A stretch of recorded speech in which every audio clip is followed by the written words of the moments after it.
Hai semuanya, perkenalkan nama saya Rusina Humaida dengan NIM 22014-22078 dari kelas 401 Pengantar Ilmu Budaya.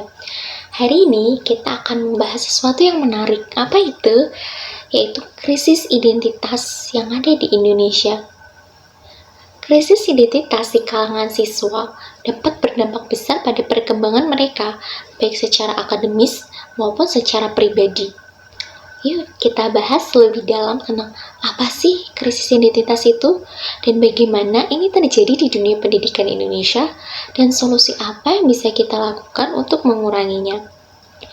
Krisis identitas adalah situasi di mana seseorang merasa bingung tentang siapa sih dirinya sebenarnya dan apa tujuan hidupnya dan nilai-nilai apa yang ia pegang.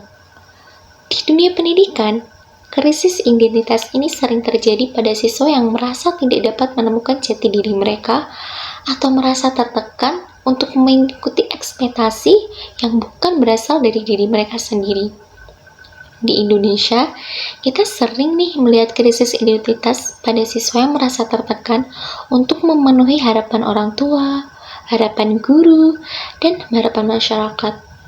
Mereka mungkin merasa harus memilih jurusan atau karir yang tidak sesuai dengan minat atau bakat mereka hanya demi memenuhi ekspektasi eksternal. Mari kita lihat sebuah contoh kisah nyata. Budi, seorang siswa di SMA Jakarta, merasa sangat tertekan karena orang tuanya ingin ia menjadi dokter. Sementara Budi memiliki minat yang besar di bidang seni. Setiap hari, Budi merasa stres dan tidak termotivasi karena ia harus belajar sesuatu yang tidak ia sukai. Ini adalah contoh klasik dari krisis identitas di dunia pendidikan. Apa sebenarnya penyebab utama dari krisis pendidikan ini? Ada beberapa faktor yang bisa mempengaruhi, antara lain 1. Tekanan sosial dan keluarga. Banyak orang tua memiliki harapan tinggi dan cita-cita tertentu untuk anak-anak mereka, seringkali tanpa mempertimbangkan minat atau bakat anak. Yang kedua, kurangnya pendidikan karakter. Sistem pendidikan yang terlalu fokus pada hasil akademis dan kurangnya pengajaran mengenai pengembangan diri dan karakter. Yang ketiga, minimnya konseling dan bimbingan. Tidak adanya akses yang memadai untuk konseling dan bimbingan di sekolah yang bisa membantu siswa mengenali potensi dan minat mereka. Jadi, apa yang bisa kita lakukan untuk membantu siswa seperti Budi? Berikut beberapa solusi yang bisa kita terapkan untuk mengurangi angka krisis identitas di kalangan siswa. Yang pertama, pendidikan karakter. Mengintegrasikan pendidikan karakter dalam kurikulum sekolah membantu siswa mengenali diri mereka sendiri, nilai-nilai mereka, dan tujuan hidup mereka sejak dini. Yang kedua, konseling dan bimbingan. Menyediakan layanan konseling dan bimbingan yang memadai di lingkungan sekolah.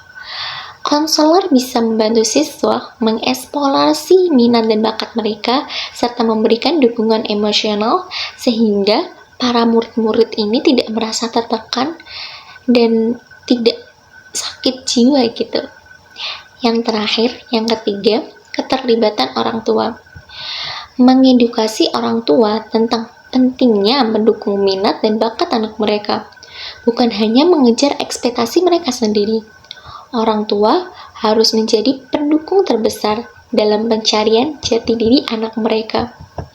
Yang keempat, program ekstrakurikuler. Meningkatkan program ekstrakurikuler yang bervariasi di sekolah. Ini memberi siswa kesempatan untuk mengeksplorasi berbagai minat dan bakat di luar akademis. Dan yang terakhir, pembelajaran kontekstual. Menggunakan pendekatan pembelajaran lebih kontekstual dan relevan dengan kehidupan sehari-hari siswa. Ini membantu siswa merasa lebih terhubung dengan materi yang mereka pelajari. Nah, itu adalah beberapa materi tentang krisis identitas di Indonesia. Dengan menerapkan solusi-solusi ini, kita bisa membantu siswa mengurangi kebingungan identitas dan tekanan yang mereka rasakan. Ini bukan hanya tanggung jawab sekolah, tetapi juga orang tua dan masyarakat secara keseluruhan. Terima kasih telah menonton video ini. Mari kita bersama-sama menciptakan lingkungan pendidikan yang mendukung dan memahami kebutuhan siswa. Sampai jumpa dan tetap semangat, terus belajar. Bye.